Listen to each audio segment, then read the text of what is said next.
The snow had been falling since before first light, and by the time Elias Vance saw the smoke, it was so thin and so gray that he nearly mistook it for a trick of the storm. It rose from a hollow off the north road, a single trembling thread bending against the wind, and something in the sight of it made the old cowboy rein his horse to a stop.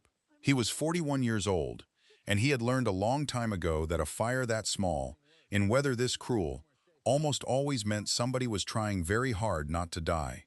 He could have ridden on. The town of Juniper Flats was warm and waiting 8 miles behind him.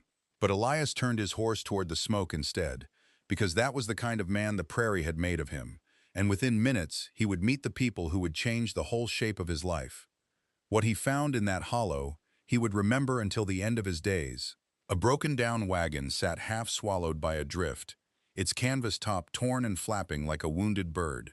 Beneath it, kneeling in the snow with a thin blanket held open over a still figure, was a young woman.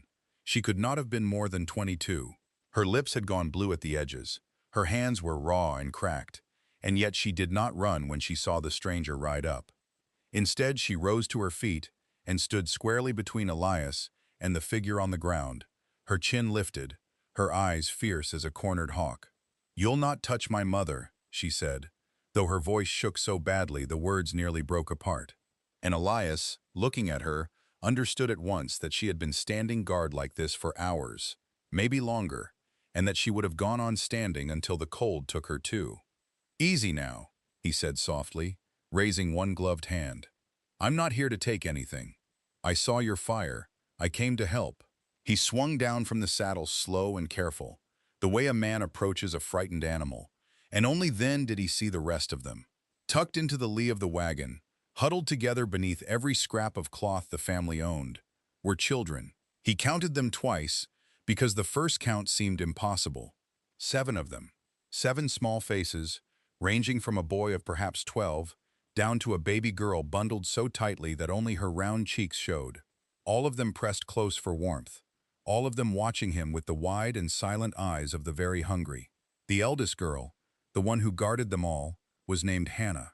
And the woman lying in the snow, her breath coming shallow and slow, was her mother. Her name was Margaret Calloway, and she was 47 years old, though the fever and the long road had made her look older. Hannah told him this in pieces as Elias worked, because he did not waste time asking permission. He stripped the blankets from his own bedroll and wrapped the sick woman in them. He built the failing fire back into something that could throw real heat, and while his hands moved, Hannah's story came out of her in a low and exhausted voice, the words of someone who has held too much alone for too long and has finally found a place to set it down. Their farm 3 counties east had failed. Their father had taken a fever in the autumn and had passed quietly in his sleep one cold morning, with Margaret holding his hand, and they had buried him beneath the oak he had loved. After that, there had been nothing to stay for, and nowhere that wanted them. So Margaret had packed her 8 children into the wagon and pointed it west, toward a brother in Oregon she had not seen in 20 years. But the mountains had come too soon, and the snow had come sooner, and 3 days ago, Margaret had begun to cough. By yesterday, she could no longer sit up to drive. They had stopped here because they could go no further, and Hannah had taken the reins of the whole desperate family onto her own young shoulders. She had rationed the last of the flour. She had kept the little ones from wandering. She had stood between her sleeping mother and the wind for the better part of a day and a night. Elias listened to all of it without a word, and when she finished, he was quiet for a long moment, looking at the 7 children and the sick woman and the girl who had refused to fall. Then he made the choice that the people of Juniper Flats would talk about for the rest of his life. "Here is what we're going to do," he said. "I have a ranch, a day's ride from here. It's warm and it's dry, and there's more room in it than one old man has any use for. You're all coming with me, every one of you." Hannah stared at him, as though she had not understood the words.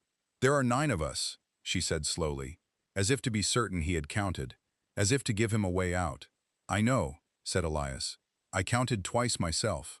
And something in the plain certainty of his answer broke the last of the girl's strength, so that she finally sat down hard in the snow and wept, not from grief, but from the unbearable relief of being, for the first time in months, no longer the only one holding the rope.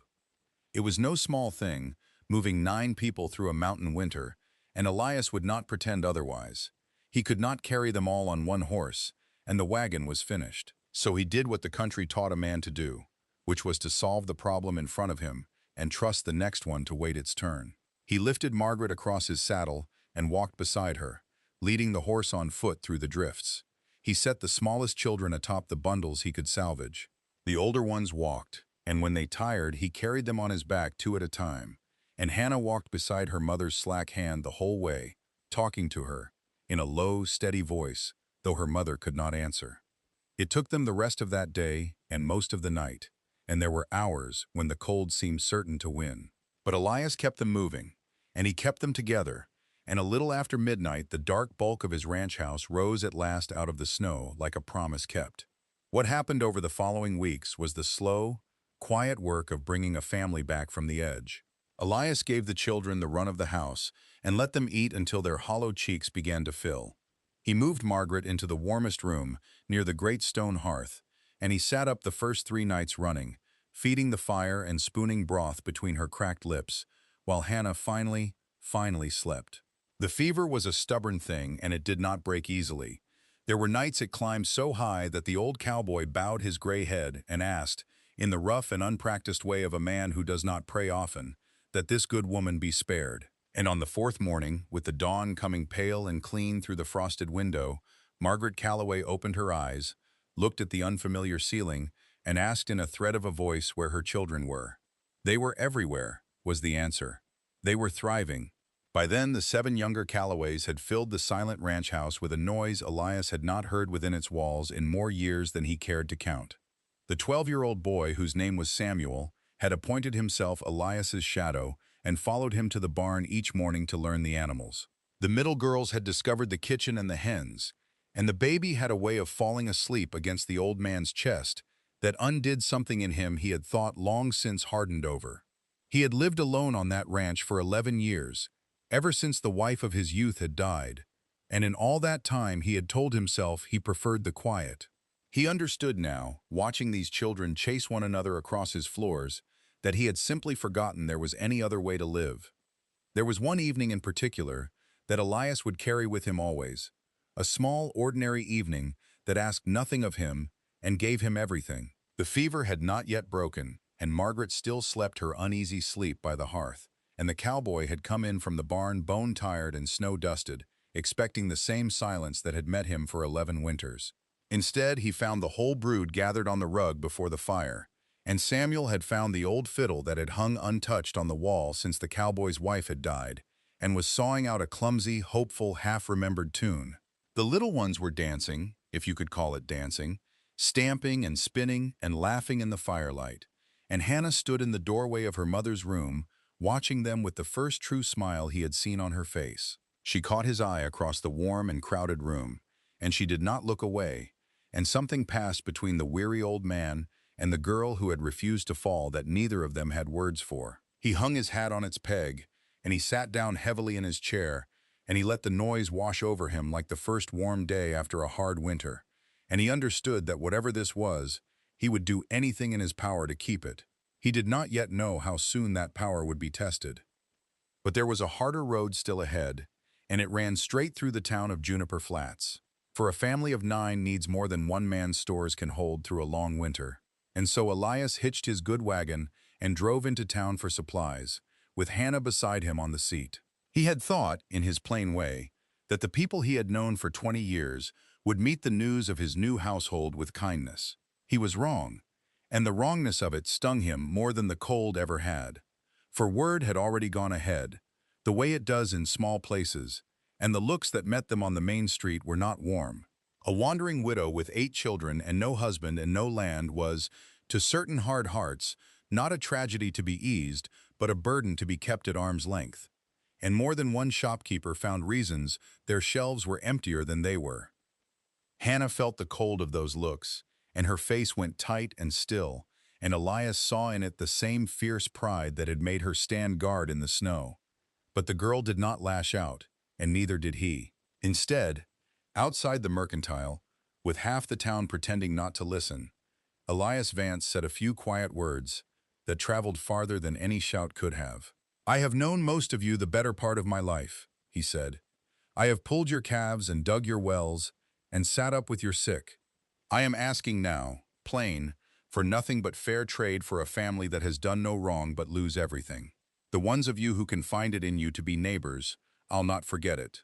And the ones who can't, he paused, and looked down the street without anger. Well, I expect you'll have to live with the man in the mirror, same as the rest of us. Then he tipped his hat, and he went about his business.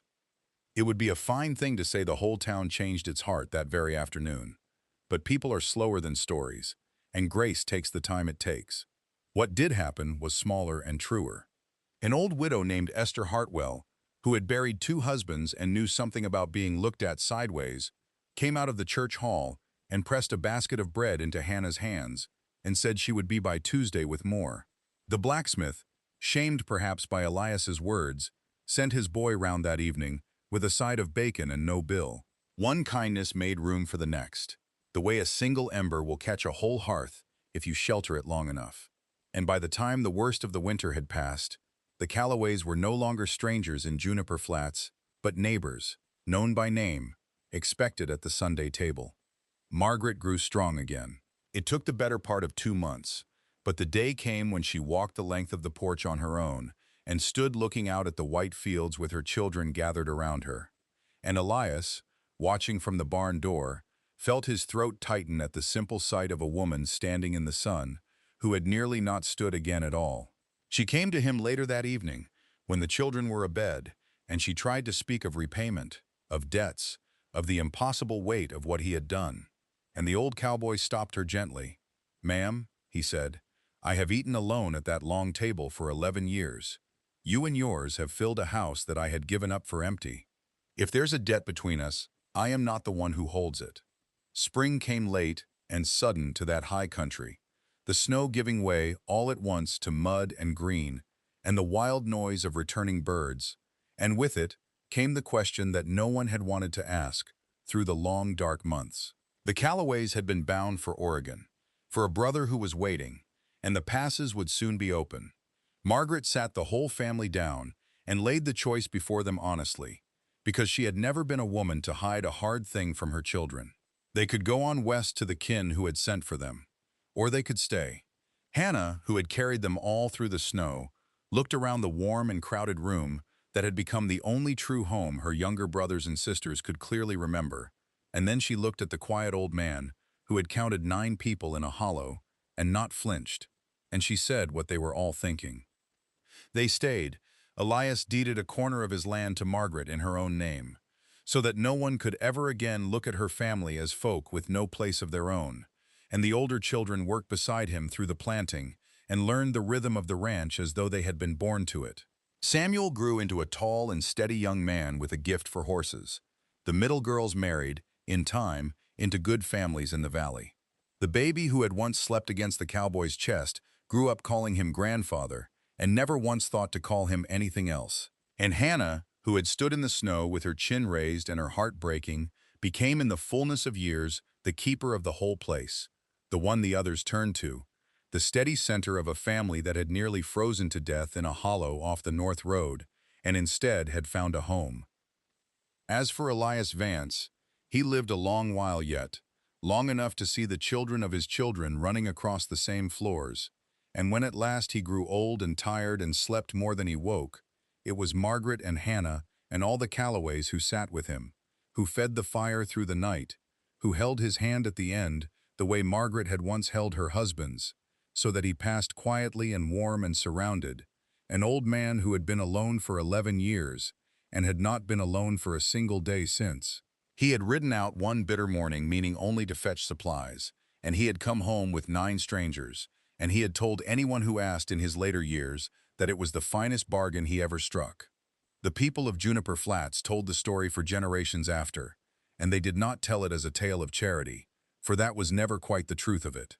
They told it as the story of a man who saw a small gray thread of smoke against a great white storm, and who understood, the way only the truly kind ever do, that there is no such thing as too many people to save. The snow that had nearly killed a family melted every spring into the creek that watered their fields, and the children who had once huddled hungry beneath a broken wagon grew old and full and surrounded by love, and not one of them ever forgot that the whole of it, every harvest and every wedding, and every warm and crowded Christmas, had begun the moment a stranger looked at 9 desperate souls in the cold and quietly said the words that saved them all.